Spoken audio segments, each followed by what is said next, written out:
Et bienvenue pour un nouvel épisode du podcast Vitalities, le podcast des entrepreneurs du sport. Aujourd'hui, je reçois Antoine Clément, un athlète hors pair, également un entrepreneur. Il va nous expliquer comment est-ce qu'il a traversé d'une manière très étrange les États-Unis. Il va nous parler de ses business, de sa stratégie pour développer une communauté engagée autour de son entreprise et de son concept. Enfin, il va nous parler de son lifestyle, comment est-ce qu'il gère à la fois sa vie d'entrepreneur et sa vie d'athlète. Je vous laisse avec Antoine Clément et je vous dis bonne émission. Antoine, salut, comment ça va? Salut, ça va la forme? Ouais, je vais bien, merci beaucoup et je suis vraiment content de te recevoir aujourd'hui. Tu vas partager plein de belles choses avec nous, aussi bien tes aventures entrepreneuriales, business que entreprendre, parce qu'entreprendre, c'est pas forcément que lié au monde du business, ça peut être lié au monde du sport, et on va le voir avec toi. Et on va rentrer dans le vif du sujet parce que tu as accompli quand même des choses exceptionnelles en termes de sport et en termes de performance sportive, notamment cette aventure américaine où tu as parcouru les États-Unis sur 65 jours en courant 65 kilomètres par jour. Exactement, ouais, exactement. Bah, écoute, ouais, j'ai traversé les États-Unis, quoi, c'était l'année dernière, de mai à juillet. Donc, voilà, c'était un peu le rêve de ma vie. Donc, comme tu disais, l'entrepreneuriat, c'est aussi le monde du business, mais c'est aussi, bah, des projets sportifs, les projets perso. Et ça, c'était un projet, bah, que j'ai construit sur des années, des années, des années, des années. Et donc, voilà, c'était un peu un rêve pour moi de traverser ce pays qui me faisait rêver. Et effectivement, bah, je l'ai fait de la manière dans laquelle je m'épanouis le plus, c'est-à-dire la course à pied, qui est un peu mon sport de prédilection, avec les sports de combat. Et donc ouais, j'ai traversé le pays du coup en 65 jours, ça faisait 4270 kilomètres. Et donc ouais, ça c'est un projet qui a changé ma vie parce que déjà ça m'a aussi bah, permis d'avoir plein de projets derrière, de changer ma vie. Donc voilà, donc je regrette absolument pas. Et puis c'est vrai que c'est un pays à qui je vois beaucoup du coup. Et puis en plus de ça, par rapport à l'entrepreneuriat justement, quand on en parle, les États-Unis c'est un pays enfin, incroyable pour ça. Donc ouais, effectivement, un beau projet. Ok, puis avant que tu partages avec nous deux, trois anecdotes sur cette aventure extraordinaire, tu disais que tu faisais du sport de combat. Tu as commencé par le MMA, il me semble. Alors effectivement, si on remonte un peu à très lointain, j'ai commencé d'abord le sport par la classique un peu. Enfin, j'ai fait du foot pendant pas mal d'années. J'ai commencé par les crosses. Donc ceux qui connaissent pas les crosses, c'est de la course à pied, un peu sur des terrains un peu instables, un peu dans de la boue, etc. Parce que mes frères étaient très forts et mon père aussi. Donc voilà, petit à petit, j'ai commencé comme ça. Et en fait, quand j'étais jeune, j'étais assez par rapport aux autres, j'étais un peu petit. Enfin, j'ai fait ma puberté assez tard. Et donc, quand j'ai commencé un peu à grandir, je me suis dit que bah, le meilleur moyen un peu de m'affirmer, c'était déjà de commencer la musculation et aussi de faire des sports de combat. Et donc, je me suis mis bah, un peu naturellement à la boxe thaïlandaise. J'ai fait du Krav Maga, etc. Et voilà, j'ai commencé à avoir un bon niveau. Donc pour ceux qui connaissent un peu à Nantes, l'athlète Amin Ayoub, qui est un très très grand combattant, qui est devenu aujourd'hui un très très bon ami à moi. Et c'est vrai que moi, par exemple, Amin, je le voyais un peu comme une superstar, enfin intouchable et tout. Et au final, bah, maintenant, je peux lui envoyer un message pour lui demander de prendre un café, quoi. Mais c'est vrai que du coup, je me suis beaucoup entraîné avec lui. Et j'ai beaucoup progressé. Et le MMA, ça m'a beaucoup appris dans la vie, notamment la discipline, l'humilité aussi, le contrôle de soi, parce que savoir que bah dans les sports de combat, notamment dans les salles de MMA, t'es avec tout le monde. Enfin, tu peux être avec un mec qui a 50 entreprises, comme un mec qui vit dans une cité. Enfin, c'est ça qui est cool. Il y a vraiment un beau mélange. Et puis t'es entre guillemets, tout le monde est un peu mis à poil, quoi. Tu t'es sur le même tatami et puis tu fais le même sport, quoi. Donc c'est beau. Et puis surtout, bah ouais, t'apprends l'humilité, quoi, parce que voilà, tu t'arrives avec un peu tes préjugés, enfin tes espèces d'idées un peu sur la vie, sur plein de choses, et puis ouais, tu te fais rouster. Tu te fais rouster, c'est le cas de le dire. Mais en tout cas, ouais, c'est un très beau sport et enfin, ça me manque beaucoup, mais malheureusement, j'ai dû faire un choix parce que quand on veut entre guillemets accéder au haut niveau dans un sport, il faut faire des sacrifices et le MMA en faisait partie, quoi. Ok, ouais, non, c'est vrai que le MMA, ça permet de rassembler plusieurs catégories socio-professionnelles, peu importe la religion, la couleur de peau, c'est des trucs assez bateaux qu'on dit, mais c'est une réalité. C'est une réalité. Et puis, je dirais, c'est un peu l'idée du sport alors peut-être pas tous les sports, il y a des sports assez élitistes, mais les valeurs du sport, c'est aussi ça, c'est de pouvoir, se rassembler et puis, en fait, ce qui fera la différence, c'est la performance ou pas, hein. Il y a des personnes qui font aussi du sport pour se faire plaisir et justement, moi, ça m'amène à la question suivante, donc c'est, 65 kilomètres par jour pendant 65 jours aux États-Unis. Pourquoi? Bah, écoute, c'est simple, depuis gamin, je disais à mes parents: «Ouais, j'adorais Forrest Gump». Pour ceux qui connaissent pas Forrest Gump, c'est un peu un classique dans le monde du cinéma. Pour, faire un peu d'explication, c'est un mec qui dans le film justement, qui traverse les États-Unis, 2 fois d'ailleurs, aller-retour. Et du coup, moi, ça me faisait rêver et puis, vu que j'adorais l'ultra trail, parce que c'est ce que c'était mon sport et puis je commençais à en faire à un certain niveau. Je me suis toujours dit: «Un jour, je vais le faire. Un jour, je vais faire ce truc, je sais pas quand, mais ça va venir peut-être quand j'aurai 40 ans, peut-être que j'aurai 35 ans». Et à l'époque, je faisais de la finance, sur Paris, parce que j'ai fait une école de commerce et je venais de finir mon alternance et je me suis dit: «Bon, bah, qu'est-ce que je fais de ma l'année prochaine, quoi?» Et puis aujourd'hui, on est dans une génération où en fait, on se contente pas de juste être derrière son bureau, derrière son Excel. Enfin, ça a un peu changé aujourd'hui et donc moi, je me suis dit: «Non, j'ai pas envie d'être derrière mon bureau là direct, donc faut que je trouve un truc». Donc j'avais absolument envie de partir à l'étranger et c'est vrai que là, ce projet, il me faisait rêver quoi, de plus en plus. Et puis il y a un mec qui a sorti un documentaire sur ce projet, qui s'appelle Karel Sabé. Et là, je me suis dit: «OK, là, c'est bon, faut que j'y aille». Et puis du coup, j'ai commencé à chercher les informations pour pouvoir, faire cette traversée. Parce qu'il faut savoir que en fait, du coup, j'ai traversé le pays au travers d'un sentier qui s'appelle le Pacific Crest Trail, un peu comme un GR en France, comme le GR20, comme le GR10, comme plein d'autres GR, pour ceux qui connaissent pas la grande randonnée. Et donc moi, je me suis dit: «Voilà, c'est bon, c'est fait et j'y vais, quoi». Puis après, bah, j'ai fait les démarches, j'ai commencé à préparer la logistique, à me préparer physiquement, même si bon, la préparation, je l'avais fait sur, 4-5 ans en amont. Mais donc voilà, après j'étais prêt et puis il fallait y aller, quoi. Et qu'est-ce qui t'a véritablement ce qui est, c'était un appel intérieur qui t'a amené à sans forcément parler de la course en elle-même, mais l'idée de te dépasser, l'idée d'aller, te mettre dans l'extrême inconfort? Est-ce En que fait c'est quelque chose que tu voulais? Ouais, exactement. Mais en fait, j'avais déjà vécu plein de choses dans ma vie, plein d'ultras, plein de voyages, mais j'avais vraiment besoin d'un truc hyper intense, une vraie aventure. Là où j'avais personne pour m'aider, Mmh. et j'avais envie de vraiment vivre ma vraie aventure, quoi, ma propre aventure à moi, et là sans aide, sans personne. Et donc c'était un peu le 1er point. Ensuite, dans un deuxième point, j'avais aussi, entre guillemets, dans ma vie, à cette époque-là, j'avais toujours eu le regret de pas avoir accompli quelque chose de «grandiose» entre guillemets. Enfin, c'est humain, tu vois? On a tous envie, d'accomplir des choses enfin, en tout cas, je pense que la plupart des personnes qui sont un peu ambitieuses ont envie d'accomplir des grandes choses, d'être reconnues et cetera. Moi, c'est pas forcément le délire d'avoir de la fame ou d'avoir des likes et cetera, c'est pas ça qui m'intéressait, mais de me dire: «Voilà, j'ai laissé une empreinte, de moi sur terre, quoi». Et donc cette performance était un peu, bah, la manière pour moi de le faire et de me dire: «Tiens, voilà, là, en gros, bah, j'ai un peu les livres de ma vie et j'écris un peu des choses dessus comme ça, en faisant des petites prouesses, des prouesses sportives, et plein de choses». Et donc ça, c'était important pour moi de pouvoir caler cette performance un peu dans le livre de ma vie, quoi. Et donc c'est vrai que tous ces éléments-là ont fait que, voilà, je me suis un peu lancé naturellement dans l'aventure et puis ça s'est fait un peu naturellement comme ça, ouais. Alors, qu'est-ce qui se passe pendant ces 65 jours? Bah, il s'en passe des choses forcément parce que 65 jours, tu traverses pas mal de choses, hein. On traverse un désert, on traverse, des hautes montagnes, on traverse des forêts et cetera à perte de vue. Et puis surtout on traverse un pays, 3 États, on voit plein de personnes, on rencontre plein de personnes, on vit des expériences incroyables, que ce soit des expériences plutôt négatives d'un point de vue des sensations comme de la déshydratation, de la perte de enfin de la privation de sommeil, de la privation de nourriture aussi, enfin bref, plein de choses. Et donc c'est vrai qu'il faut être prêt à ça aussi mentalement. J'étais prêt, mais bon après on est jamais vraiment prêt à faire 40-50 bornes sans eau ou des dingueries comme ça, mais c'est vrai que ouais, il s'est passé, beaucoup de choses et surtout ça m'a beaucoup appris sur moi-même, de ce que j'étais capable de faire, même si bon, c'est pareil, j'avais toujours pleinement conscience parce que je suis pas arrivé comme ça, les pieds dans le seau et en me disant: «Tiens, du jour au lendemain, je vais faire ça». C'est un projet qui a mûri sur des années. Mais quand même, parce que je me suis quand même, confronté à des choses, auxquelles j'aurais jamais pu, enfin, penser me confronter, et j'ai réussi à les passer. Donc voilà, donc c'est vrai que le corps, c'est une machine incroyable et surtout la tête. On se rend pas compte, mais en fait, bon, physiquement, c'est bien sûr, c'est difficile, mais c'est surtout dans la tête, en fait. Enfin, faut chercher des choses. En fait, faut comprendre pourquoi on est là, depuis le début. Faut avoir son pourquoi, ses raisons.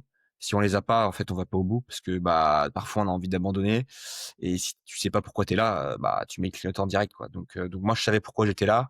J'ai aussi ce projet de pour ceux qui connaissent pas, le projet de la Barclay qui est un peu la course la plus difficile du monde et dans laquelle j'ai envie de m'engager et de participer un jour et donc c'est vrai que je me disais: «Bon, si là tu abandonnes, tu seras jamais prêt à finir la Barclay un jour», donc c'était important pour moi d'aller au bout des choses, quoi.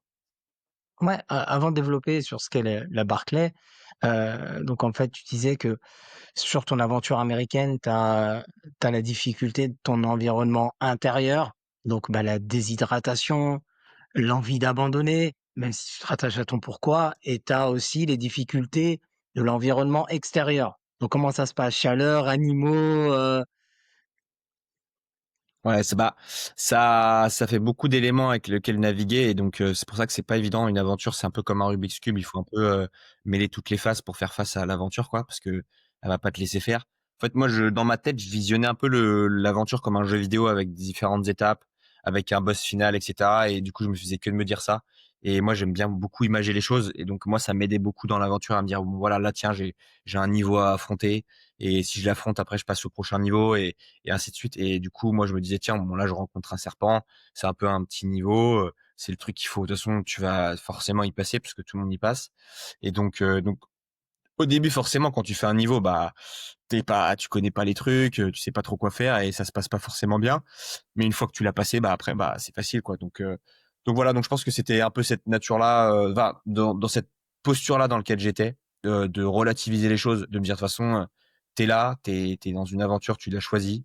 T'es pas là à subir quelque chose, tu l'as choisi. Il y en a qui vivent des choses encore plus intenses et eux, ils l'ont subi. Donc en fait, juste te plains pas, mets un pied devant l'autre et juste apprécie ce que tu vis parce que quand tu reviendras en France, c'est certain, tu regretteras et tu voudras revenir, quoi. Donc du coup, j'ai essayé d'apprécier chaque moment et surtout de faire des rencontres aussi parce que c'est important.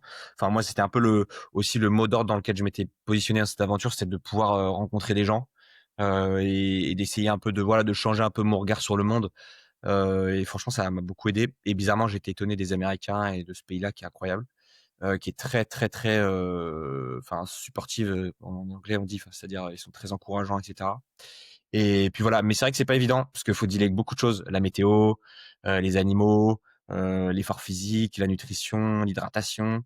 Mais voilà, mais je pense que c'est important de pas trop se mettre de plans dans la tête, bizarrement, parce que si on se met trop de plans en fait, et que le plan il marche pas, et bah, on a l'air d'un con.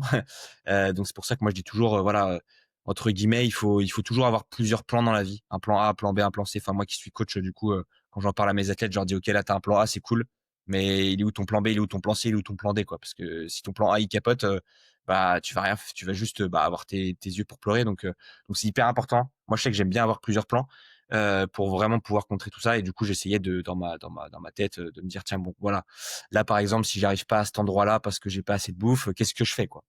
Quelles sont les solutions qui s'offrent à moi? Quels sont mes 2e plans, mes 3e plans?» Et c'est vrai que en fait en mettant un peu des espèces de petites side quests comme on dit en anglais, c'est-à-dire des missions secondaires un peu dans ma tête, et d'essayer de mettre un peu de piment, tout ça dans mon mental, dans ma psychologie, ça m'a beaucoup aidé à passer enfin le temps passait beaucoup plus vite. Justement en visualisant un peu le sentier comme un jeu vidéo et cetera et ouais, c'est vrai que c'est plein de choses qui font que j'ai pu, du coup affronter, tous ces éléments, quoi. Tous ces éléments-là, quoi. ouais, donc ça fait pas mal d'obstacles. Mais après, c'est le but aussi, c'est de te mettre dans un extrême inconfort, c'était ta volonté. Mais est-ce que tu te souviens d'un moment en particulier où tu t'es dit: «Là, c'est chaud, là, c'est trop»? On a toujours, pour ceux qui ont fait des marathons, il y a toujours ce moment où on se dit: «Mais qu'est-ce que je fous là, en fait? Pourquoi je fais ça? Ouais, Ça sert à rien, il y a pas» voilà. bah, le 1er jour de l'aventure notamment, j'étais vraiment pas bien parce que je venais de me mettre dans une relation de couple, peu de temps avant, donc le truc à jamais faire d'ailleurs, mais du coup pas évident de se dire: «Bon là, je laisse une copine un peu, bah, au p entre guillemets «en France» et puis moi je suis là en train de faire mon aventure pendant 4 mois, enfin 3-4 mois de base c'était pour 3 mois et donc ça que c'était pas évident. Donc le 1er jour, pas évident, mais après là, c'était pas vraiment physique, c'était plutôt psychologique, c'était un peu une torture psychologique, mais elle est pas facile à vivre aussi. Et puis après, ouais, j'ai vécu des sales moments, hein, bien sûr, hein, la déshydratation, enfin quand tu es dans le désert et que tu pas bu, que tu pas d'eau depuis, 20 bornes et que tu dois encore faire 10-15 bornes, voilà, ça commence à être chaud parce que tu sais enfin, tu te demandes si tu vas arriver au bout, quoi et si tu vas survivre. Donc là, faut que tu ailles chercher des ressources mentales qui sont bien au-delà de ce que tu peux imaginer. Après comme je dis souvent, on me dit souvent: «Ouais, mais tu as eu ces moments-là et cetera, enfin, tu faisais comment?» En fait, ce que les gens n'arrivent pas à comprendre et ce que j'arriverai jamais à expliquer, c'est qu'en fait, dans ce genre d'aventure, quand tu as un objectif en tête et que tu es vraiment focus et acharné, en fait, tu as un espèce d'instinct animal qui vient se développer et rien ne peut te t'atteindre, en fait. Et moi, à la fin, sur le sentier, par exemple, je dormais, 2-3 heures par nuit, j'enchaînais des journées de 85 kilomètres, enfin, c'était n'importe quoi. Je faisais des journées de 17, 18, 19 heures, d'effort tout le temps. Et en fait, le truc, c'est que je pensais plus à rien, quoi. J'étais devenu un animal, quoi. L'animal avait remplacé l'homme, donc du coup, à la fin, je subissais plus du tout les choses négatives. J'avais une barbe comme ça, je faisais 10 kilos de moins. Aujourd'hui, tu me demandes de refaire le même truc là tout de suite, c'est sûr qu'au bout de 2 jours, je te dis stop et je m'écris le temps, mais c'est parce que là, j'étais dans une posture mentale, psychologique qui était devenue, juste ouf, quoi. Tu sais, après, ça fait 50 jours que tu cours, t'es juste plus le même homme, quoi. Donc c'est vrai que ouais, c'est un peu comme ça que je vois les choses, mais c'est vrai que j'en ai vécu des moments difficiles, mais ces moments difficiles étaient toujours entre guillemets précédés d'un moment de flow où tu vois, de même quand je finissais ce moment difficile, je me disais putain, là ce que j'ai vécu, ça va faire des histoires à raconter, quoi. Et je suis venu aussi pour ça.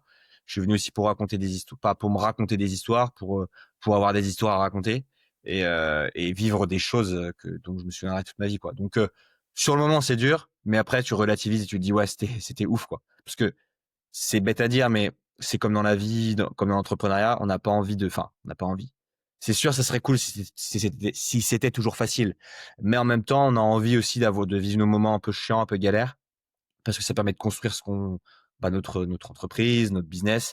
Et c'est vrai qu'après, tu fais pas les mêmes erreurs. Enfin, c'est plein de choses comme ça qui font que c'est hyper important je dirais pas c'est hyper important d'échouer. Attention, parce qu'on est en France, on est en ce moment, surtout c'est la mode d'échouer, etc. Non, non, je dis pas que c'est hyper important, parce que si on peut ne pas échouer, autant, enfin, autant le faire, quoi.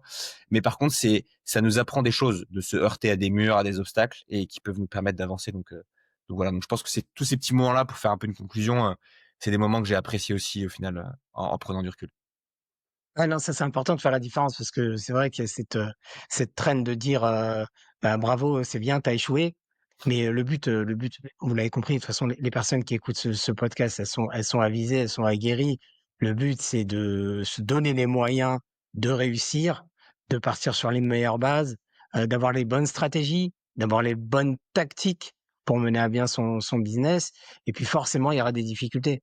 Et forcément, on va devoir itérer, on va devoir réajuster, on va devoir pivoter et ça peut être considéré comme un échec ou une manière de voir les choses. Mais le but, c'est pas évidemment d'aller chercher ça, d'aller chercher la défaite en se disant: «Bon, bah, j'y vais tête baissée, puis on verra».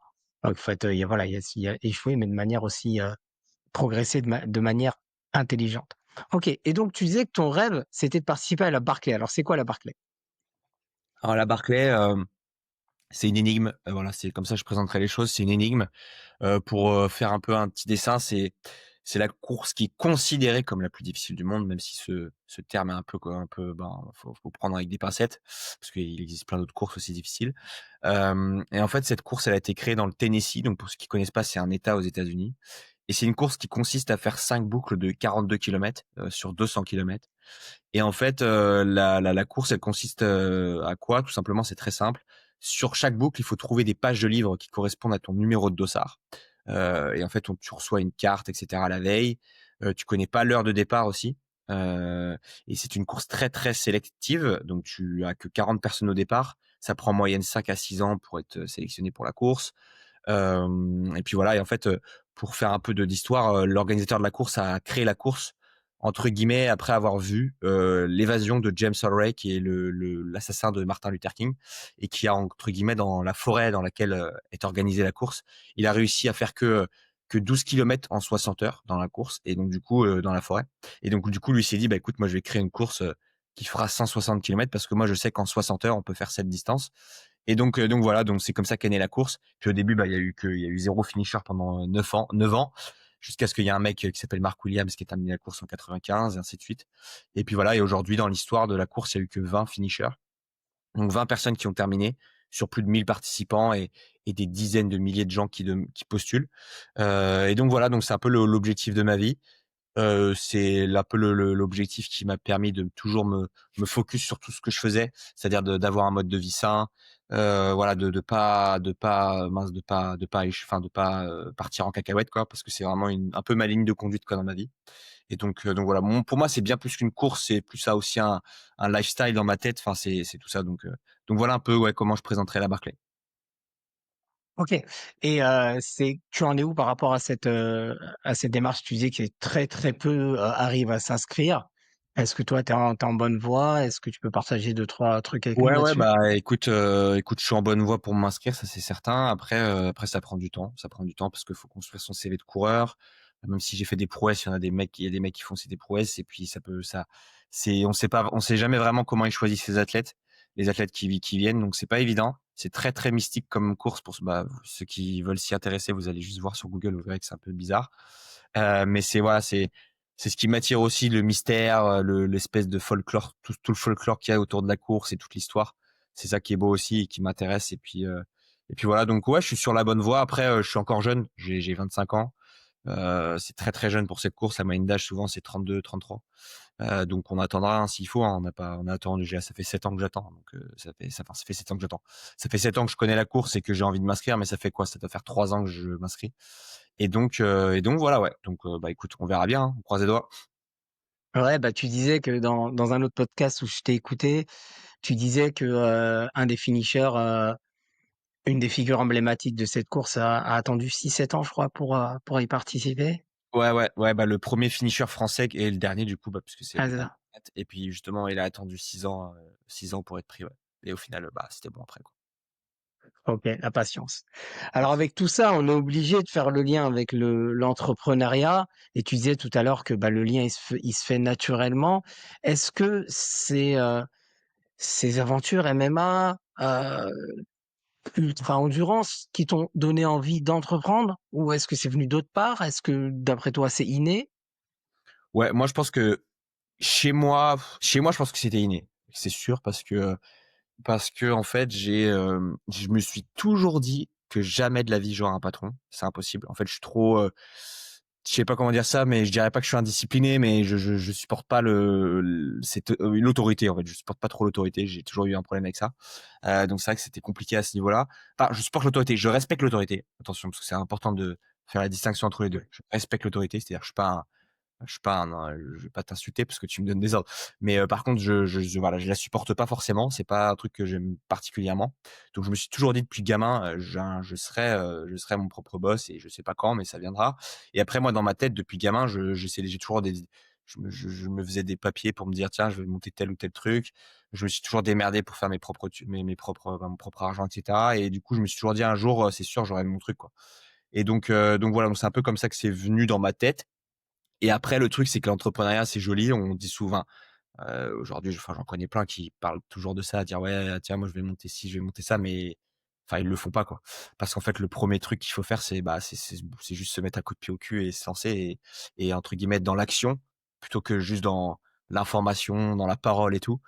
Et moi, j'aime bien dire ça, c'est juste, en anglais, on dit less talk et voilà, quoi. Enfin, parle moins et agis, quoi. Ouais, Et donc moi, parle. c'était un peu ça, enfin, je parlais, mais je faisais rien, quoi.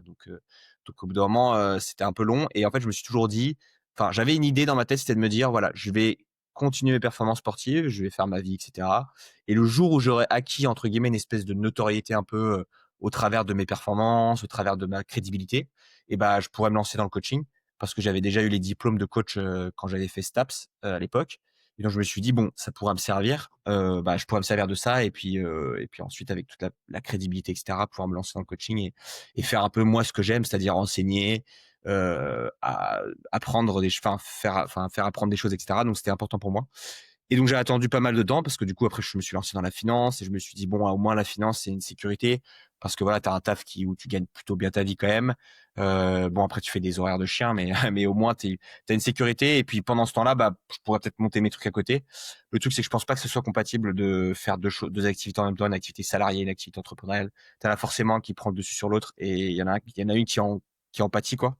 Et donc du coup, moi je suis parti pour faire ma traversée des États-Unis et moi pendant que je faisais ma traversée, ce projet il a commencé à mûrir et je me suis dit voilà donc c'est sûr que quand je rentre, je vais absolument pas commencer un taf et c'est sûr. Et en fait après la traversée des États-Unis, je me suis isolé pendant un mois au Canada sur une île chez un mec. J'étais isolé, j'avais rien, j'avais quasiment pas de réseau. et j'avais juste une feuille et un crayon et du coup là j'ai commencé à écrire j'écrivais tous les jours, tous les jours, tous les jours sur ma feuille à me dire: «Bon, qu'est-ce que je dois faire? Qu'est-ce que je peux faire?» et cetera. Et puis du coup, ça a commencé, voilà, un peu à germer comme ça. Et puis quand je suis rentré en France, j'ai fait l'erreur de me relancer dans un taf en finance en me disant, tiens, il me faut quand même une sécurité et tout pour que je lance. Encore, tu sais, encore cette espèce de truc sécurité, sécurité. Et puis j'ai un ami à moi qui m'a appelé pendant que j'étais au boulot. Il m'a dit, mec, qu'est-ce que tu fais? Enfin, arrête, t'es pas fait pour ça, t'es plus fait pour la finance et tout. Et c'est vrai que moi, j'étais au taf, je regardais le plafond, je me disais, mais qu'est-ce que je fous là, quoi? Et donc j'ai donné ma démission le lendemain. Et puis je me souviens, je suis rentré chez ma copine et je lui ai dit, «Bon, bah, là, c'est bon, j'arrête tout, je vais me lancer dans le coaching et cetera, c'est sûr, c'est certain». Et du coup, j'ai appelé un pote à moi qui faisait de la création de sites web et cetera. Et je lui ai dit: «Écoute, mec, enfin, faut que tu m'aides par rapport à tout ça et cetera, parce que j'y comprends rien à l'entrepreneuriat, tu sais, les paiements, les les les les déclarations». Bref, j'y connaissais que dalle, moi. Et du coup, il m'a beaucoup aidé. Il m'a tout fait gratos. Enfin bref, un vrai ami, parce que aujourd'hui, c'est mon associé sur un autre projet. Et il m'a dit: «Écoute, moi, je te demande rien. Tu verras, on va s'associer un jour sur un autre projet, puis on s'arrangera comme ça». Et donc, il m'a créé mon site, il m'a tout fait. Et donc, bah, du coup, j'ai fait une story sur mes réseaux sociaux. Et puis après, c'était lancé. J'étais enfin bah, lancé dans l'entrepreneuriat. C'est important ce que tu as dit tout à l'heure. C'est vrai que alors entreprendre, quand on démarre, on a des gros shoots de dopamine, on se dit, «Bah, super, la liberté, je vais travailler quand je veux, je vais gagner plein d'argent» parce que bon, l'aspect financier, il est important. D'ailleurs, sans aspect financier, le business, il tourne pas. Puis aussi, cette quête de liberté intérieure, d'épanouissement, le fait, comme tu disais tout à l'heure, de pas avoir de boss. Et c'est pas, moi je suis un peu comme toi là-dessus, c'est-à-dire c'est pas une question de d'autorité, de pas supporter l'autorité comme étant rebelle, mais c'est plutôt l'idée de pas être bridé par les visions de quelqu'un d'autre en fait, et justement de pas être bridé dans son épanouissement. C'est comme ça que je vois les choses. Le problème, c'est que quand tu te lances, eh ben, tu es tout de suite mis en face de la réalité entrepreneuriale. C'est-à-dire, bah, il va falloir déjà s'autodiscipliner, va falloir se lever tôt ou se coucher tard ou les 2 pour faire certaines choses que les autres ont pas envie de faire. Et moi, c'est ce que je dis aux clients que j'accompagne dans leur stratégie de positionnement.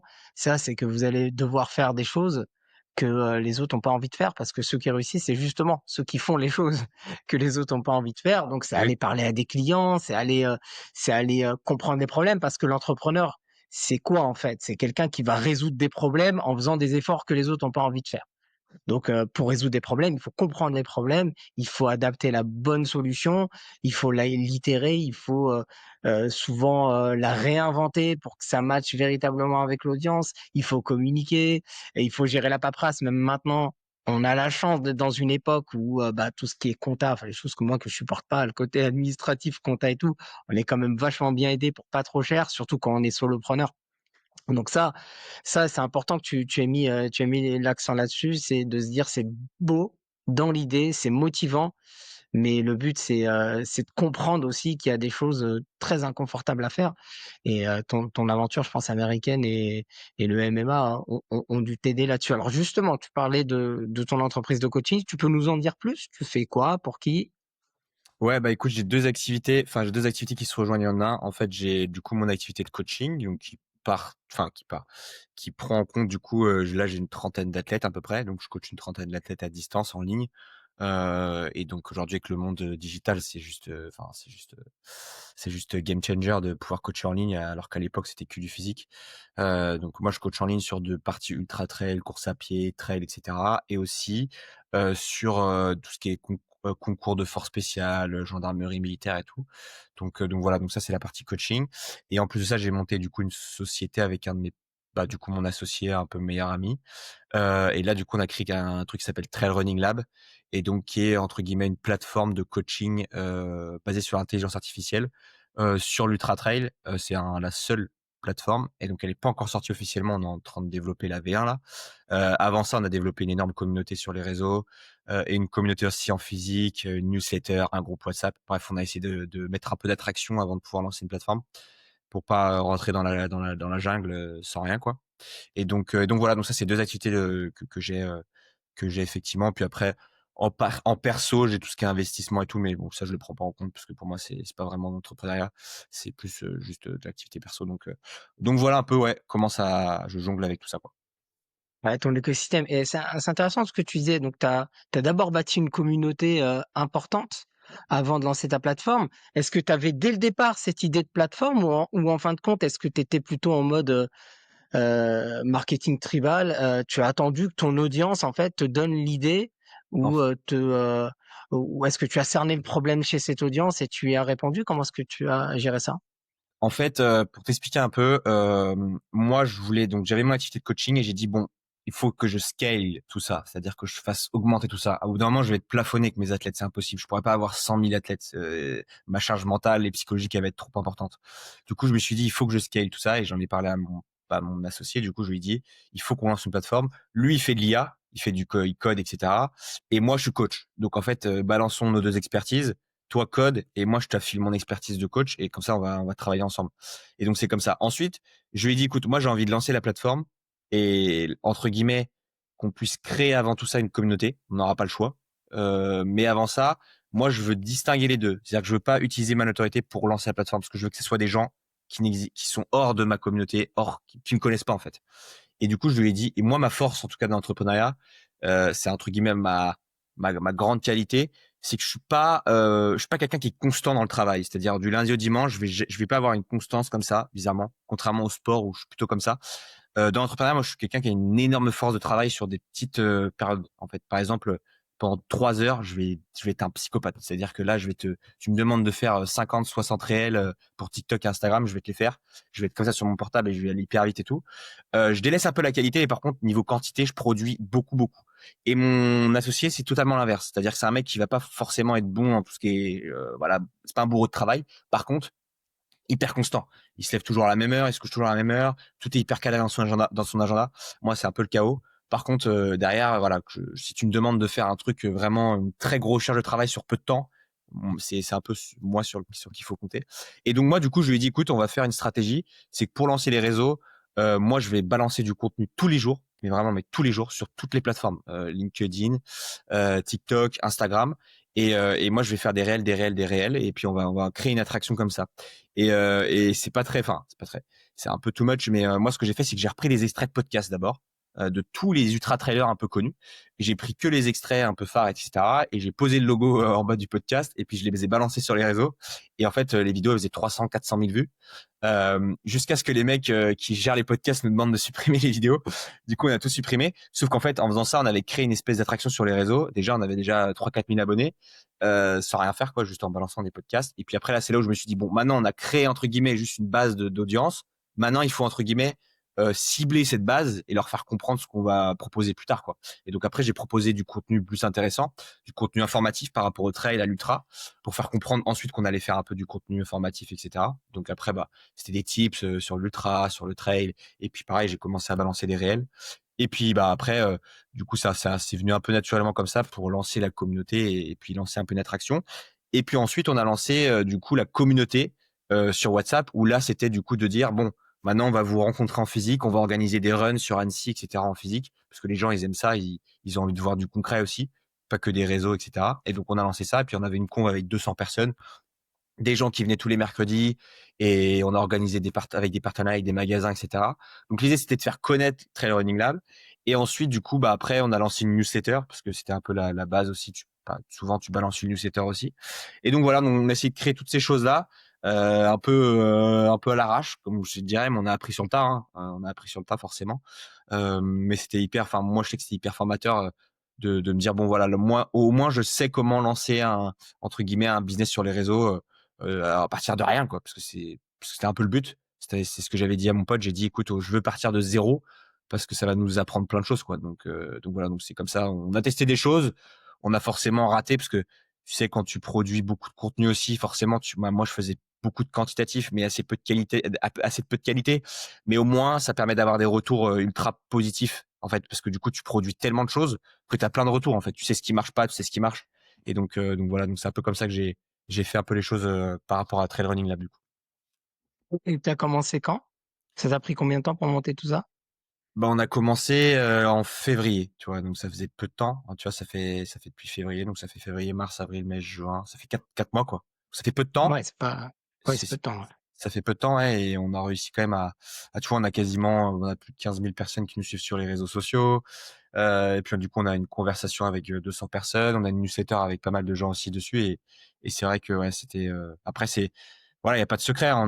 Moi, j'ai passé, des heures et des heures à pondre des réels, à balancer du contenu, et puis aussi à faire du social, hein, parce que c'est pas quand tu organises des runs tous les mercredis, puis au moment, j'organisais des runs tous les jours, donc je devais y aller tous les soirs, et cetera, pour rencontrer les personnes, voilà, donc c'est vrai que c'est du boulot, mais bon, après, on va pas se plaindre, hein, on fait ça pour ça aussi, hein. Mais c'est vrai que Trail Running Lab, il y a pas de revenus, tu vois, qui en découlent. Enfin, en tout cas, assez peu, tu vois, parce que les newsletters et tout, on fait des affiliations, on fait des partenariats par-ci par-là, mais pas de quoi en vivre. Donc forcément, si j'avais que ça, ça serait pas évident. Ce serait pas évident. Mais c'est pour ça qu'on a nos 2 activités à côté et qui nous permettent de développer le projet, et donc c'est plutôt cool. Et donc l'objectif de ta plateforme, c'est à un moment donné de la monétiser? C'est quoi ta Oui. vision pour ça? Bah, en fait, l'idée, c'est de se dire, qu'on va sortir la première version. Au début, on va avoir des bêta-testeurs, c'est-à-dire des gens qui vont juste tester la plateforme pour nous faire des retours. Une fois que c'est fait, que tout est validé, qu'on a tout optimisé, on balance la plateforme. Et là, l'idée, c'est de faire un coût assez faible, parce qu'en fait, l'idée, c'est que moi, en tant que coach, vu que je facture quand même assez cher, bah, c'est de se dire: «OK, bon, là, on va trouver un prix qui est abordable pour que tout le monde puisse, utiliser la plateforme», c'est-à-dire les étudiants, les gens qui ont pas forcément de revenus, et aussi de faire du volume. C'est un peu le but aussi de la plateforme, c'est de faire Ouais. du volume. Sauf que en tout cas, dans un monde, en tout cas, enfin, je connais assez peu de gens, je pense pas que ça soit possible de faire du volume avec des prix, élevés, ou alors c'est vraiment que tu es très, très, très connu, tu t'appelles Alex Hormozy ou et cetera, mais sinon, c'est quand même compliqué de faire du volume avec des prix élevés. Donc du coup, l'idée, c'est de faire, ouais, un prix assez faible, abordable, et puis voilà, et puis après, bah, se lancer la plateforme, et puis après, bah, que les gens puissent l'utiliser, et puis surtout l'idée, c'est que ça soit une vraie plateforme utile, en fait, que les gens en parlent beaucoup, et que ça soit un peu une plateforme phare dans le monde du trail, et puis ouais, voilà. Ouais, puis Alex Hormozy fait beaucoup de volume gratuitement aussi. C'est Ouais, une de ouais, ses give, forces. give, hein. Give, give, comme Mmh, il dit. et exactement, voilà, c'est là où je voulais en venir. Donc toi, tu pars d'une idée de base, en fait, avec ton associé, et que tu te dis, ben, quelle communauté, pourrait être la plus, réceptive à ce qu'on va proposer? Donc évidemment, c'est les coureurs d'ultra-endurance. Donc derrière, tu vas créer du contenu pour les éduquer, pour les informer, peut-être même les divertir quelque part. Ouais, ouais, Les c'est 2 ça. peuvent être liés. Ouais, carrément. C'est ce que j'ai Ouais, fait. et puis, tu construis ton business autour de ça, et aujourd'hui, comme on voit des marques, alors je sais pas si tu connais BPN, ça te parle? Nick Bare? Ouais, si, je Athlète connais. hybride? Ouais, je Ouais, connais. voilà, donc c'est un choix, c'est pas la solution, il y a pas une solution, mais lui, ce qu'il a fait, c'est qu'il a créé un concept. En fait, il a repris un concept qui est c'est celui de l'athlète hybride, donc à la fois ultra endurant et à la fois, très fort physiquement. Et puis, ben, il a construit une communauté très forte autour de ce concept, autour de ses valeurs, autour de cet ADN, de cette vision. Et puis, une fois la communauté créée, il a construit une marque de nutrition, voilà, qui s'appelle BPN, pour servir à la communauté. Et quand on a une communauté déjà engagée, c'est plus simple après de leur proposer des produits. Après, la question qui se pose, c'est est-ce que je vais sonder ma communauté? Est-ce que je vais aller leur parler pour savoir ce dont ils ont vraiment besoin, ce qu'ils veulent, ou est-ce que je continue à avancer avec mon instinct et de se dire, bah tiens, ça va être bien pour eux, ça va être bien pour eux. Donc ça, c'est des questions qui se posent, qui se posent en stratégie. Donc là, aujourd'hui, donc Antoine, tu as ton entreprise de coaching où là, tu es plutôt sur un modèle high ticket, si je comprends bien. Ouais. Et en parallèle, tu as cette plateforme qui va te permettre de faire du volume et de toucher une autre peut-être clientèle qui a des moyens peut-être moins importants ou qui veut moins investir tout simplement. Et là, tu vas monétiser plutôt sur du volume. Exactement, exactement. Je pense que c'est comme ça qu'on «scale» entre guillemets, pour vraiment, atteindre des plateformes de revenus qui sont illimitées. Après l'idée, c'est de faire ça, ouais, d'un peu après toucher beaucoup, des milliers de personnes, quoi, avec la plateforme, donc c'est vrai qu'en mettant un prix attractif, c'est beaucoup plus facile, surtout en France. Surtout en France, parce qu'on n'est pas aux États-Unis. On est vraiment pas aux États-Unis, ça faut aussi le voir la différence. L'argent, c'est très tabou en France. C'est très compliqué, je pense. Enfin, c'est beaucoup plus compliqué qu'aux États-Unis, où tu peux vraiment, appliquer des gros tarifs, parce que les gens là-bas, ils s'en fichent complètement. Eux, ils voient la valeur de ton produit avant même de voir le prix affiché. Tandis qu'en France, on voit le prix avant la valeur. Donc c'est vrai que c'est pas évident. de dealer avec ça parce que les Français, c'est voilà, c'est comme ça, c'est ancré en nous, hein. On est comme ça, mais après, c'est pas parce que c'est notre éducation, c'est notre mentalité et donc c'est vrai que, ouais, bon, tu peux pas forcément appliquer les mêmes tarifs en France qu'aux US, c'est impossible. Surtout quand tu proposes quelque chose qui est considéré comme récréatif, donc le sport, de manière générale, hein, alors qu'en réalité, et toi tu l'as vécu, alors peut-être sur des choses extrêmes, mais en réalité, se mettre dans le chaos, tu as utilisé beaucoup de fois le mot chaos et ça me parle bien. Si ça te parle le concept d'antifragilité, développé notamment par Nassim Taleb, où tu vas aller volontairement te mettre dans des situations difficiles justement pour te renforcer. Et c'est un peu comme ça que tu vois les choses. Totalement, totalement. Moi, j'ai été éduqué un peu à la enfin, je dirais pas à la dure non plus, mais voilà, j'ai été éduqué, par cette mentalité-là de justement un peu antifragile, de toujours me d'aller chercher un peu les endroits enfin les endroits du enfin les choses difficiles pour, me forger et moi c'est comme ça que je fonctionne. Je supporte pas la, je sais pas comment je peux dire sans se mettre des termes un peu trop choquants, mais je dirais que je supporte pas les pleureuses, tu sais? Les pleureuses, les gens qui se plaignent tout le Mmh. temps et ça c'est un truc que je supporte pas vraiment et je supporte pas les gens qui abandonnent aussi pour des raisons qui sont pas supportables à entendre, tu sais? Tu sais, il y a beaucoup de gens qui abandonnent, mais qui ont rien essayé et qui après vont te faire des leçons un peu, sur des podcasts ou sur, les réseaux sociaux pour te dire que ça leur a appris plein de choses alors qu'au final, que dalle, c'est juste du bullshit. Mais moi, c'est ouais, c'est important pour moi de en fait, moi, j'ai maintenant, en tout cas, j'ai cette mentalité-là de me dire: «Voilà, maintenant tu parles pas, tu fais les choses dans ton coin, discrètement et juste tu agis». Parce que de toute façon, il y a pas de secret, il faut juste agir et c'est l'action qui crée l'information. C'est pas l'information qui crée l'action. Il y en a beaucoup qui pensent comme ça, qui pensent que c'est, l'information que tu vas lire, c'est les bouquins que tu vas lire, c'est tout ça qui vont te faire agir alors qu'au final, que dalle. C'est l Tu vas agir et agir va te donner des informations pour pouvoir encore plus agir et mieux agir. Enfin bref, c'est un peu comme ça que ça marche, c'est une boucle. C'est une c'est une feedback loop en fait, une feedback loop et ça s'arrête jamais. Donc tu agis, ça te donne des informations et tu réagis et ainsi de suite et ainsi de suite. Par contre l'information, bah, elle est là, mais elle va rien te donner, elle va pas te faire agir. Donc c'est bien aussi de lire des livres, bien sûr, hein. Faut lire des livres, faut s'informer. Moi des livres, j'en ai lu plein. J'ai écouté des podcasts avant de me lancer en entrepreneuriat. D'ailleurs, j'ai un podcast qui m'avait beaucoup aidé bizarrement, c'était le podcast de Sans Permission avec Yomi Ça Denzel, marche. Antoine Blanco, tout ça et c'est vrai que c'est un podcast qui moi m'avait beaucoup aidé qui m'a beaucoup aidé du coup justement pour comprendre plein de choses dans l'entrepreneuriat et tout et donc c'est vrai que je suis extrêmement reconnaissant, envers eux et tout mais du coup, ouais, je pense que c'est important aussi de s'informer mais il faut pas oublier que le plus important, c'est d'agir. Ouais, c'est un podcast qui s'est arrêté d'ailleurs. Ouais. Et ouais, du coup, ça c'est important ce que tu dis. C'est le terrain qui parle en fait. C'est le terrain parce que, on dit beaucoup l'analyse paralyse, donc on va avoir une idée, on va y réfléchir, on va essayer de la perfectionner et puis en vrai on perd du temps parce que c'est le terrain qui va parler et souvent ce qu'on voit et puis, tu dois le voir aussi peut-être avec tes athlètes, alors même s'ils sont avancés, je pense qu'ils sont à un niveau supérieur, mais peut-être avec un sportif plus lambda, de se dire: «Bah, en fait, on attend la motivation pour bouger». Mais en fait, c'est l'action qui crée la motivation. C'est justement ça et c'est la vision qui va créer la détermination. En fait, tu disais tout à l'heure que pendant ta course, bah, tu te rattachais à ton pourquoi et c'est justement la vision que tu attaches à ton pourquoi qui est le drive et qui va te donner cette détermination parce que la motivation, elle vient, elle va, ça fluctue. Mais la détermination, c'est la constance, en fait et même s'il y a des cycles, même s'il y a des hauts et des bas et toujours dans le fait de se remettre dans l'action, en fait, c'est ce qui va recréer cette motivation tout en étant connecté avec, cette vision. Pour ton business justement de coaching, comment est-ce que tu vois les choses, quelle est ta vision justement sur ce business-là? Bah, moi, l'idée, c'est de continuer à faire du coaching parce que c'est ce qui me passionne, c'est ce que j'adore, et cetera. Et puis, c'est bien parce qu'il y a il y a plein de casquettes dans le coaching. Tu apprends tout le temps parce que tu as tes profils d'athlètes différents aussi.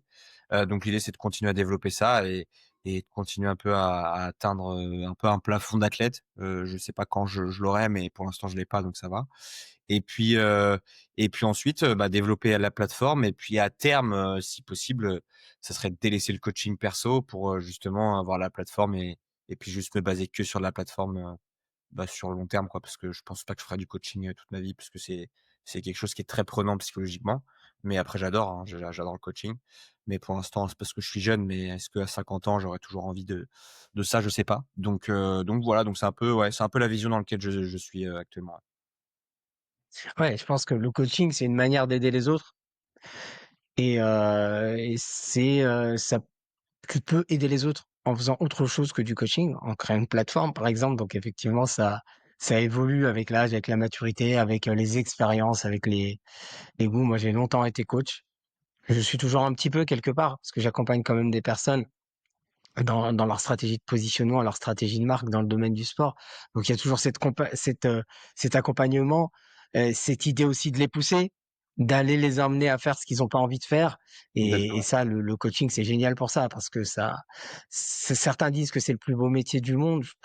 Je sais pas si c'est vrai, mais c'est pas loin d'être vrai en tout cas parce qu'on est toujours quand c'est bien fait bien sûr parce qu'aujourd'hui tout le monde peut s'improviser coach, mais quand Ouais, c'est bien fait, tu amènes vraiment la personne à se responsabiliser, à aller là où elle veut pas aller et puis finalement en fait à force de sortir de sa zone de confort, ben on l'élargit et en vrai c'est hyper bateau ce qu'on dit mais quand on le vit, c'est parce que beaucoup comme tu disais tout à l'heure, hein, ont ces belles phrases là mais le vivent pas en fait. Elles restent dans ce moi je peux t'en citer plein des personnes qui ont des super idées ou même qui ont des idées classiques, qui lisent beaucoup, qui font beaucoup de formations comme tu disais tout à l'heure, qui peaufinent leur offre pour qu'elle soit véritablement parfaite, mais elles sont jamais sur le terrain en fait. Elles vont mettre un post LinkedIn de temps en temps, mais elles vont pas aller au contact du client, du prospect, elles vont pas aller se confronter à la réalité.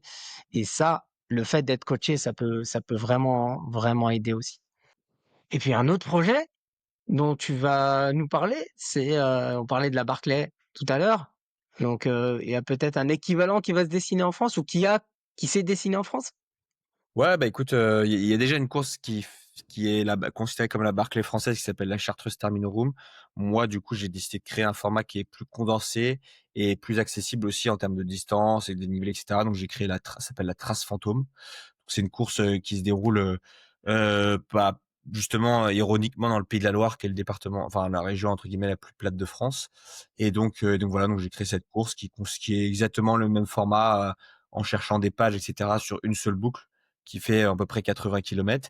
Et puis voilà, donc ça s'est passé en janvier dernier, puis il y a pas eu de finisher, donc c'était un peu le challenge pour moi de faire une course qui est très, très difficile. Et donc voilà, donc les gens étaient très ravis de ne pas avoir pu finir et d'avoir pu vivre une expérience aussi intense. Et puis c'est là, ça fonctionne pareil, ça fonctionne avec des systèmes de faut trouver comment s'inscrire et cetera. Bon après c'est pas difficile, mais voilà, c'est la course que j'ai créée du coup, qui s'appelle la Trace Fantôme. Et donc il y aura une deuxième édition l'année prochaine. Je sais pas quand encore, mais je lancerai les démarches, notamment en novembre. Souvent, j'ai fait ça l'année dernière, novembre, octobre, pour pouvoir dire, bah, les gars, essayez de vous, enfin, trouver le moyen de vous inscrire et puis envoyez-moi un message. Et puis voilà. Donc c'est un peu comme ça que j'ai créé la course et c'est une course qui est très marrante parce que c'est très, voilà, il y a pas de dossard, il y a rien, il y a pas de balisage, tu dois te démerder pour trouver ton parcours et tout, donc c'est un peu la vision que j'ai de l'ultra, donc voilà, ouais, c'est très cool. Donc Totalement, maintenant qu'on a parlé de tes business, Antoine, ton aventure sportive aussi, moi j'aime bien aborder la thématique du lifestyle en fait. Comment est-ce que tu vis ton quotidien, nutrition, bah, entraînement, récupération. Tiens d'ailleurs, avant que tu me détailles tout ça ou ce que tu veux partager avec nous, moi j'aimerais juste revenir sur quelque chose qui m'intrigue. Sur tes 65 jours de course, ouais. comment est-ce que tu récupères en fait? Bah, en Est-ce que fait, tu avais une stratégie particulière pour récupérer? non, Est-ce que c'était que du mental? non, Dis-moi. bah, en fait, tu as 24 heures dans une journée et tu cours 12 heures maximum, donc voilà, tu as ta réponse. Tu as 12 heures après pour reposer, quoi. Donc après voilà, il faut dealer avec ça, faut faire avec ton repos dans ta journée, mais après c'est beaucoup manger, bien s'hydrater et puis après le corps, c'est une machine incroyable, il s'adapte, et puis, plus tu avances dans l'aventure et plus ton corps il devient résistant et puis après, bah, ça devient une routine de faire ce que tu fais, donc de base, en fait, les gens sont impressionnés par ce que j'ai fait, mais on est fait pour ça. On est fait pour courir, on est fait pour vagabonder dans la nature. On n'est pas fait pour être assis devant un fauteuil à regarder son ordinateur. C'est plutôt ça la chose, et juste on a Mmh. changé de nature parce que le confort il y a eu la révolution industrielle, bref, toutes ces choses-là qui ont fait qu'on a changé, mais sinon de base, on est fait pour ça, donc ouais, c'est comme ça que je récupère, c'est-à-dire, pendant l'effort, ouais, bah, jour après jour, quoi. En repos. Ouais, au 12 repos. heures de course, 12 heures de repos. OK. En fait, ce qui t'impressionne le plus, c'est quelqu'un qui va rester sédentaire, toute la journée, assis 8 heures sur sa chaise au travail et puis il rentre, il se remet, 4 heures devant la télé. Ça Ouais, t'impressionne plus que quelqu'un qui fait OK, ça je m'imp comprends. ouais, c'est même pas ça m'impressionne, je comprends même pas, c'est plutôt ça. Ouais, c'est vrai, c'est malheureusement un fléau, la sédentarité et heureusement qu'il y a des personnes comme toi qui vont justement booster parce que, ça peut très bien aussi inspirer, Ouais, bah, c'est des ça, c'est aussi des le but, mmh, hein, inspirer les gens. cool et donc on revient sur ton lifestyle. C'est quoi? Ouais, Est-ce bah qu'il y a une journée, parfaite? Est-ce qu'il y a une journée, Antoine Clément ou est-ce que, c'est un petit peu à l'arrache? Est-ce que c'est chaotique ou est-ce que c'est un chaos organisé? Vas-y, dis-nous tout. ouais, bah, moi, c'est un chaos organisé, c'est-à-dire que j'ai un mode de vie très sain. Je bois pas d'alcool, enfin, ou en tout cas très peu, en vacances, sur des enfin, moments particuliers, mais ça va les moments où je bois de l'alcool dans l'année, c'est très peu, enfin, ça se compte sur les doigts d'une main peut-être, tu vois? Donc ça, c'est important pour moi d'avoir un mode de vie sain. Je mange sainement aussi. Je mange tous les matins, je mange 6 œufs, ça bouge jamais, 6 œufs tous les matins.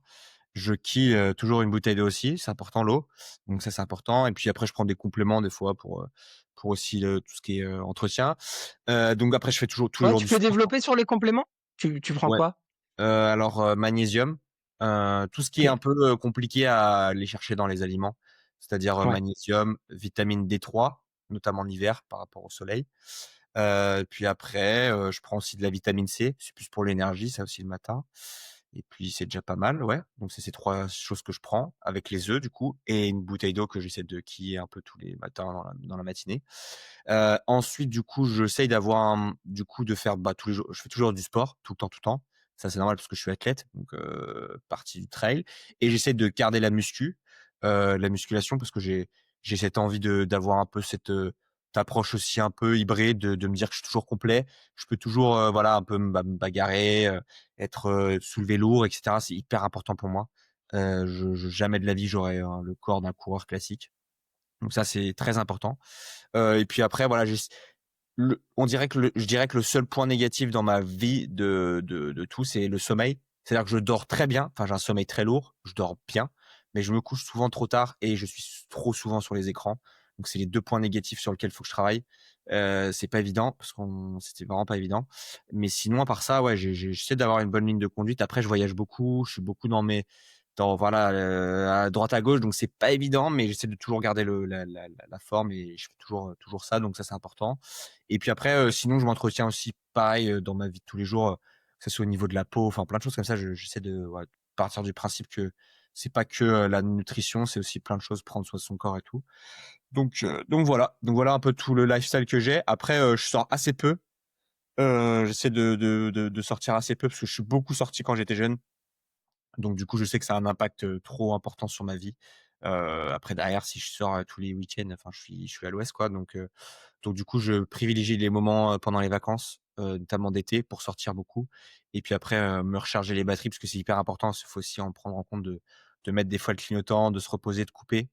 Là, par exemple, je vais partir, un peu en vacances là parce que j'ai un projet qui commence le 10 juillet, dans les Pyrénées et donc là, je vais couper un peu les réseaux et tout. Donc c'est important aussi pour moi de déconnecter et donc voilà un peu le lifestyle que j'ai. Après, voilà, je suis en coloc avec mon associé parce que du coup, on a besoin de travailler, d'être ensemble H24 donc du coup, on a un mode de vie pareil. Lui, il est pareil que moi donc c'est cool, on peut se tirer vers le haut et tout et puis, ouais et puis voilà un peu le lifestyle. J'ai pas une routine, préconçue. Je pense que enfin moi ça marcherait pas sur moi. Au bout d'un moment j'en aurais marre. Mais par contre j'aime bien avoir cette organisation dans tout ce chaos et c'est important. OK et pour tes entraînements, donc c'est quoi? C'est course à pied dehors? C'est, un peu de tapis? Comment tu gères ça? Non, non, moi, bah, du coup je fais du trail donc j'habite en montagne, j'habite à Annecy donc du coup, moi je cours tous les jours, voire des fois plusieurs fois enfin 2 fois par jour et donc ouais, bah, du coup je cours dans les montagnes. Après, bah, la programmation elle diverge par rapport aux objectifs que j'ai à préparer donc je pourrais pas te donner de réponse précise mais ça dépend, ouais, ça dépend, mais je peux courir, 1 heure comme je peux courir, 7-8 heures, 9 heures en montagne, quoi. Donc ça dépend vraiment de ça dépend. L'avantage, c'est que mon emploi du temps, il est adaptable et je suis libre, donc je fais un peu ce que je veux. Mais ouais, voilà un peu comment je m'entraîne. Puis après la muscu, J'ai arrêté les salles, ça m'a gavé, ça m'a gonflé, ça me saoule d'être dans une salle. Donc du coup, moi ici, chez mes parents, j'ai un home gym, donc je peux m'entraîner chez mes parents. Et mais sinon, quand je suis sur Annecy, c'est que poids de corps. J'ai une barre de traction, une barre de dips et puis j'en fais, avec un gilet lesté, j'en fais plein. Et puis, ça permet largement de garder la forme et la force que j'ai. Parce que tu vois, là, j'ai remis une barre de coucher il y a 2 jours, j'en mettais les mêmes barres, que quand j'en faisais avant. Donc, tu vois, ça a pas trop de je perds pas trop grand chose, quoi. Donc ouais, voilà un peu comment je jongle pour les entraînements. Ouais, parce que tu faisais, plus jeune, tu faisais beaucoup de musculation, j'ai cru Ouais, comprendre sur un autre podcast ouais, ouais. et là, aujourd'hui, tu dis que tu en as marre des salles. C'est quoi qui t'embête dans les salles? Je sais pas, c'est les gens, je crois. C'est les gens, je c'est ça enfin, les gens m'insupportent dans les salles de muscu, surtout dans les salles, un peu, low ticket quoi, les bons Ouais. marchés. Je suis pas fan. Ça, c'est l'usine, tu sais, tu dois attendre 4 heures pour avoir ta barre. Enfin, moi, c'est l'enfer. Du coup, sinon, j'aurais pu reprendre une salle de muscu privée, mais ça m'intéresse pas parce que c'est plus mon sport, en fait. Donc, et puis moi, après, on pourra dire ce qu'on veut, mais je considère pas que la muscu est un sport. Je considère que c'est un complément d'une discipline. Mais pour moi, on peut pas faire juste de la muscu, parce qu'on fait pas de cardio quand on fait de la muscu, ou alors, enfin, assez peu. Donc, pour moi, c'est la muscu, ça va être complément de d'autres choses, de la course à pied, de la natation, de vélo.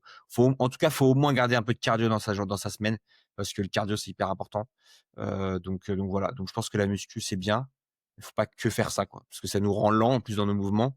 Enfin, un mec qui fait que de la muscu dans les sports de combat, il tire 2 minutes dans une cage et ça, je peux te le dire, j'en ai vu des mecs passer dans des salles pour avoir fait des sparring avec des centaines de personnes.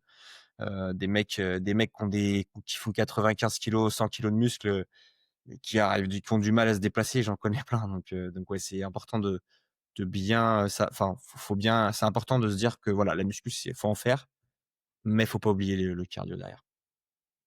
OK. Et je finis toujours le podcast par cette question: si ton business était un athlète connu, il serait qui? Ah, c'est une bonne question ça. Attends, laisse-moi juste 10 secondes là. Mmh. Prends le temps.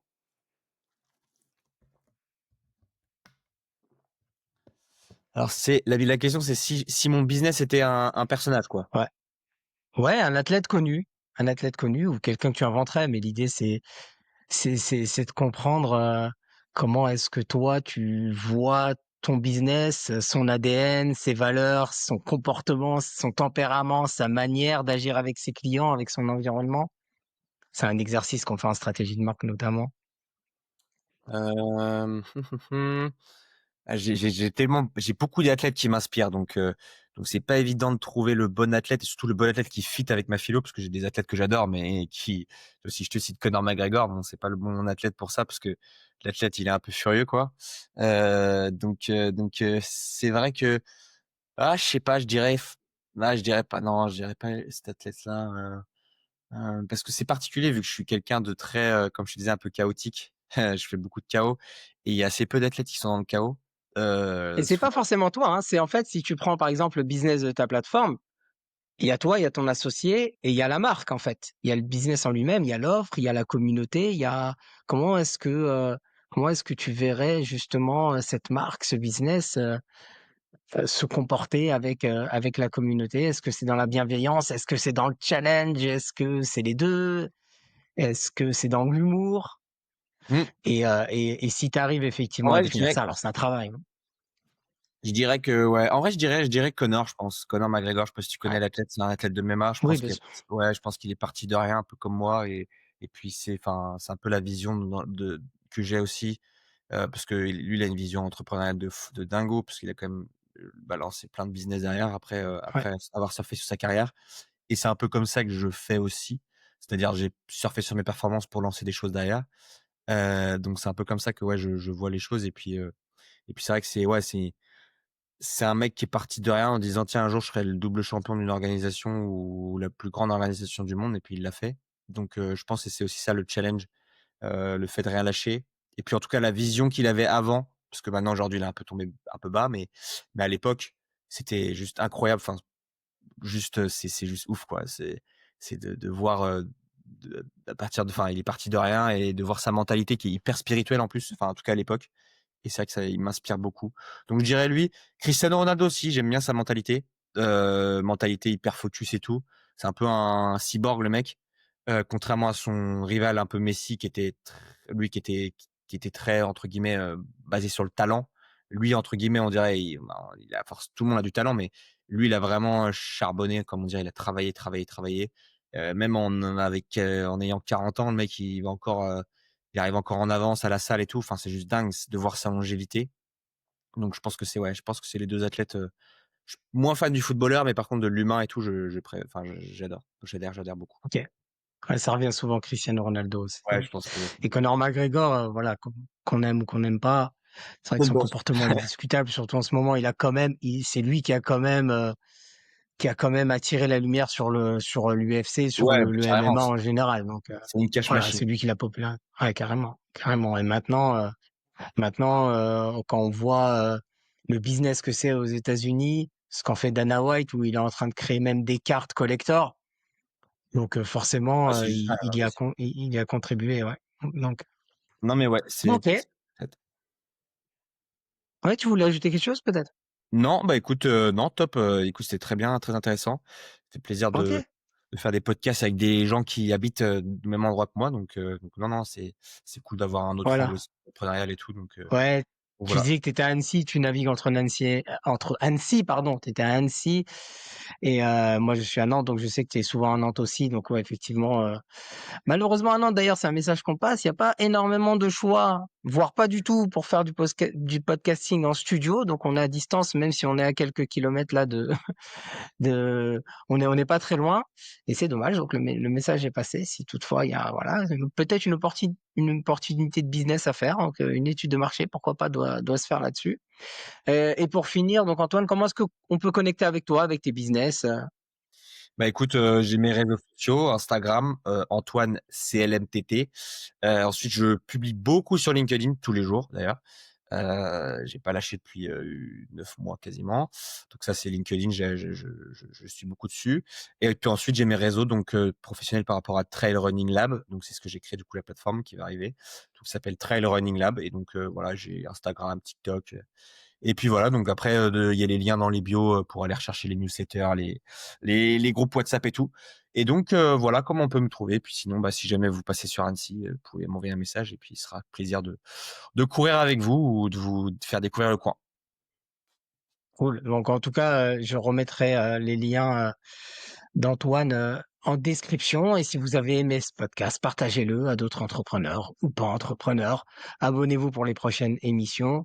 Il y en a régulièrement. En ce moment, j'essaie d'en faire une par semaine. C'est pas j'essaie, j'en fais une par semaine. Et encore une fois, merci pour votre attention. Merci Antoine et moi je vous dis à très vite. Bye Merci bye. beaucoup. Ciao.